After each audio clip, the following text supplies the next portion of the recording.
Welcome to chess, ladies and gentlemen. Man, I appreciate you guys very much for stopping by. I wanted to get one of these games rolling. So Wesley So and Hikaru Nakamura did play 2 games today. Basically, Wesley So had to make sure that Hikaru Nakamura didn't win his games today because then he was out of there. So force the playoffs for tomorrow. So this is the second game they played today, and it's a nice one. There's really interesting, idea in it. But for all my people in the Philippines, I would say mabuhay to you. Kamusta na aking magkaibigan. Yeah. And if you guys are ready to go, homie, like I'm ready to go, let's get through this video, son. All right, man. So we got the move D4. We got knight F6. All very normal, typical chess stuff. C4, E6, knight to C3, bishop to B4. And we have the Nimzo Indian. So for those of you that get into chess and you're playing in the clubs, or you're playing at the local little chess center, whatever, everybody talks about Sicilians and dragons and Nimzo Indians, all of this other stuff. This is definitely one of the most talked about openings. It's very solid for black to play. All right, so we got the move E3. We got castles by black, bishop to D2, all super standard stuff. D5, knight to F3. We got B6. You know, you want to get the bishop somewhere. One of black's thoughts is to play pawn takes C4 once this bishop is moved. So it's just kind of a wasted tempo for white. And white does not want to allow that to happen. So both players, what you normally see is them making literally every move they possibly can to try to offset them having to try to move this white bishop. So that's what you see Hikaru Nakamura doing. He's making all these different moves and hoping that, you know, he doesn't waste that tempo with the bishop. So after the B6 comes, because Wesley So's like, bro, I'm a fiend kettle my bishop, homie. We do see pawn taking D5 and then pawn taking D5, and then it is now that we see bishop to D3. And this is like a perfect follow-up from the previous video because I was talking about that exact same thing in that video because we had a similar type of structure, the Bogo Indian. So it's all a part of like the Indian type games, you know. So we do see bishop back to D6. We got castles. We got rook to E8. We got A3, and then we have the novelty of the game, which is interesting. C5. It's super interesting simply because C5 almost always comes when you play D4 if you are black. It's just one of the most perfect moves to try to break down white structure. So, interesting. But anyway, we do have rook to C1, anticipating the opening of the C5. We got C4, keeping it closed. So you see these players they have their ideas combating each other, right? Bishop goes back down to B1. We got bishop to G4, which is actually slightly curious because you did go B6. So it's like, why did you go B6 now? So it doesn't quite seem to make a lot of sense. But it did support the C5 pawn push, though. And you were prepared to take back with the pawn. So at least it did something. We got H3. Bishop drops back to H5, maintaining that pin. We got queen over to A4, which is a really interesting idea. Not even worried if you take here and you take here because, I mean, your pieces aren't 100% ready to pounce on my position yet. And I can kind of collect myself in the meantime. Knight B to D7. We got knight to H4. We got the move A6. Now, something I will say, in this position here, queen to C6, asking a serious question to this pawn was possible. But you have to be kind of careful, especially now after knight to H4, A6. You don't really want to go queen to C6 now because you actually can get trapped after B5. And you're like, where's your queen going? You literally only can live here. The queen moves out of the way and the rook starts to swing over. I mean, you're kind of trapped. So you got to be careful about that. So Hikaru just says, bro, I'm just going to go ahead and come back. So we do see knight down to E4. And the crazy thing about this move is this actually is, it's not a full blunder, but it is a very, very questionable move because it does lose material by force. The way to go about forcing this position, forcing the material away, I'm tripping, is knight takes E4, pawn takes E4, and then you have a knight up to F5, first hitting the bishop, making it move somewhere.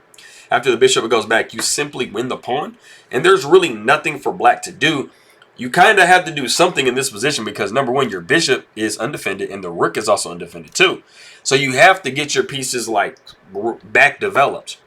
So you probably go knight to F6, and then knight going down to G3, and you are hitting this central E4 pawn as well.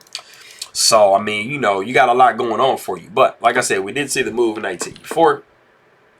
We got knight to f5. And we have actually reached the position of the game. Wesley So plays a move here. There are actually 3 better moves. This is not a bad move at all. But it's pretty much like makes the game dead even. But it is a very, very hard move to meet when you are playing these really fast time controls. So if you do want to pause the video and try to guess and see what move Wesley So plays, go ahead and do so.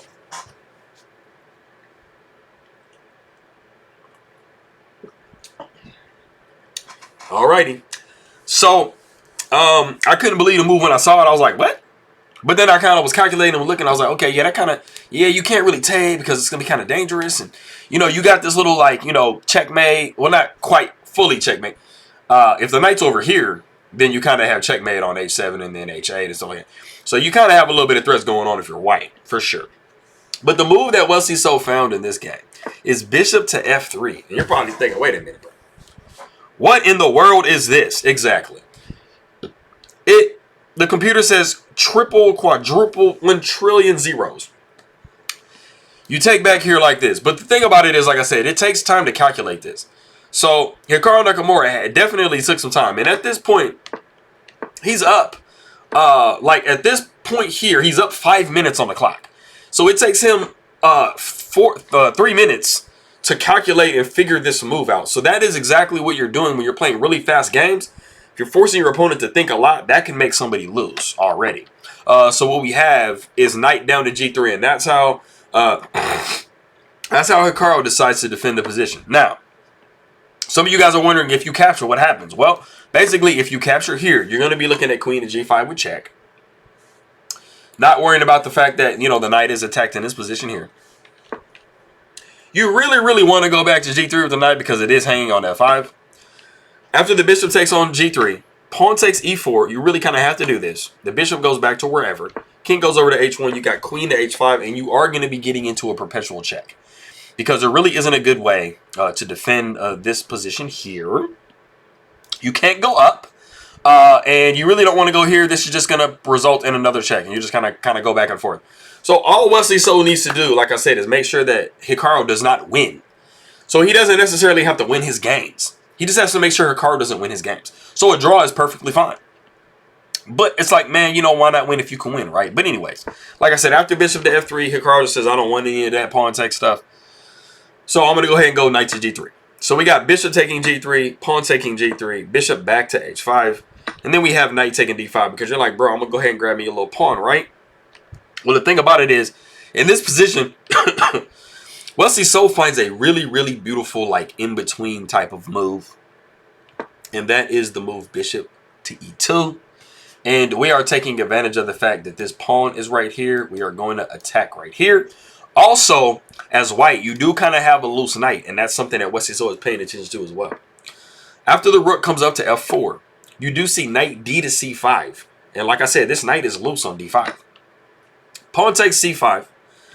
Bishop goes to d3, first attacking the queen, getting that little Zweichenzug move in. Queen goes down to d1. Queen takes d5.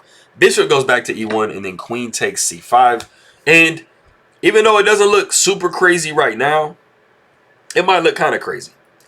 Like, you can see that black has definitely, like, kind of started to come down in the position. You know, you got white's pieces. Like, look at this. They're, like, all in the back rank, right? And you got this one random rook up here. You know, you kind of have a lot of these pieces in black's kitchen. So, as white, you're probably thinking, oh, well, I mean, the pawn is pinned on c4, so can I just go bishop takes d3? You can, which is what Hikaru does in the game. But then there's this nice in-between, queen takes a3 with check. And it's like, bro, this is super, like, like, correct. Precise how they're playing this game, man. So Hikaru's ability to defend the position is phenomenal, and Wesley So, like, detecting the smallest little anything is like going for it. It's crazy. It's lovely to see these guys play. King goes up to h2. We see queen taking d3, and now we are just a pawn up. So you kind of thought you had a pawn up as white, and now you have a pawn up as black. Queen goes to g4. Why not? You got rook a to d8. Bishop goes to c3, knight takes c3, rook takes c3, queen goes up to g6. If you are Wesley So, like I said, you just need a draw. So let's just trade pieces, bro. No. King to h4, b5. Just making sure that there's no weaknesses over here on the queen side. You got rook c to f3. Rook to d7. You got rook over to g4. You got queen over to d6. And Wesley Soul's like, bro, I don't have no problems, bro. I'm good to go, son. And you see a really, really cute move. You know, there were better moves, but this is actually a really interesting, cute move that Hikaru Nakamura makes. And it's rook to f6, just taking advantage of that pin on the g5. He's like, bro, take my rook. It's free. So, what's he so I'm not even tripping about that, man. Rook to e6, like that's straight pieces. And then we got queen to g5. Mate in one? Man, like, wouldn't it be nice if rook took f6 and then queen took g7 with checkmate? But we got g6. Rook g goes to f4. Rook takes f6. Rook takes f6. Queen to e7. Why not pin it? Doesn't hurt anything. I mean, rook to d6 can come really quick. So we unpinned with rook to f4. Rook goes down to d2. And I don't want to say this is like a full blunder, but this is actually like, I mean, he kind of like gives a lot back to Hikaru Nakamura in this position. And Hikaru definitely finds it being tactically inclined as he is. Rook takes g6 with check. And that is, you know, getting rid of his rook, winning a pawn, and then getting the other rook back. So pawn takes g6, queen takes d2. And, I mean, now the pawns back are even. But the problem is the kingside structure for white kind of matches the kingside structure for black. And then you have, like, this pawn majority on the queen side. So that's kind of what's kind of ruling the day. Queen goes to e5. That's tying the queen down to this b2 pawn. We got the move h4. King goes to g7. We see king to h3. We got a5, g4. Queen goes up to f6. We got h5. Queen goes to e5. We got h6 with check. King goes to h7. We got g5 because why not just make it a connected pass pawn over there? We got b4, pawn takes b4, pawn takes b4. And you see what I mean over here on the queen side. We have a majority, so we're trying to create a pass pawn. So we do see queen taking b4, queen going to e3 with check, g3. We got queen to e6. We dance around for a minute. King to h4, queen to e4 with check. We got g4, queen to g2. Because why not threaten checkmate? It's fun. We got queen up to b8, preventing the checkmate stuff. We got queen to f2 with check. King goes to h3. We got queen to e3 with check. The king goes to h4, queen to f2. So we're repeating a little bit. And Hikaru Nakamura knows that he can't draw the game. Like, he doesn't want to draw the game. So it's like, bro, I got to do something else. So he goes ahead and blocks here. Queen to g3. Queen takes b2. So now we have just gotten our pawn back if we're black. So the queen goes up to f4. We got king up to g8. We got h7 with check. King slides over to h8. We got king to g3. Queen to c3 with check. We got king down to g2. Queen to b2 with check. We got king to f3. Queen to b3 with check. King goes to e4. We got c3. So you got to be really, really careful. Because this is a very crucial situation you're in. Because this pawn is starting to roll some. And then we have the move queen to d6. And the crazy thing about this exact position right here is that there's only one move you can make. I'll get into that move in a second when I get to the end of the game. Because it's really, really close. But queen to d6 is one of the many moves that blunders the game. So that's crazy because you think when you have like a bunch of good options, like you probably can pick one of those good options, right? But it's like when you only have one move, it's really, really hard to find just that one move. So after queen to d6, you do have the move c2, and there is no possible way to stop this pawn. White has no checks that they can place that really do anything. You got this check up here, but the king moves down, and then where are your other checks? You know, you don't have any type of a situation where you can stop this pawn. Like, you have another check. You come down here to h1, right? But queen to b1 is going to force the issue. That's literally the golden move for black, is queen to b1. No matter what position you get yourself into, queen to b1 tethers the queen, and it forces this pawn down to c1. So that is the situation. We have queen to c5. King takes h7. In this position, Hikaru Nakamura resigns the game. Now, going back to what I said before, the only move that solves the problem is queen to f6 with check. And you can get yourself into a situation where you can do some checks. You can do some damage, right? But you can also move this king down to d3. That's one of the major points. Is you're trying to get this king up under the pawn. If you do push c2, you got king down to d2. Queen going to c4. And then, like I said, the king is going to hide down on c1, and there's no checks. So that is a very, very nice game. And like I said, it only takes that one just random move to just mess up your whole day.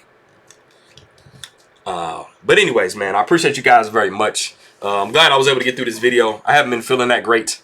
So, I mean, I appreciate you guys very much for stopping by, and I'll see you next time.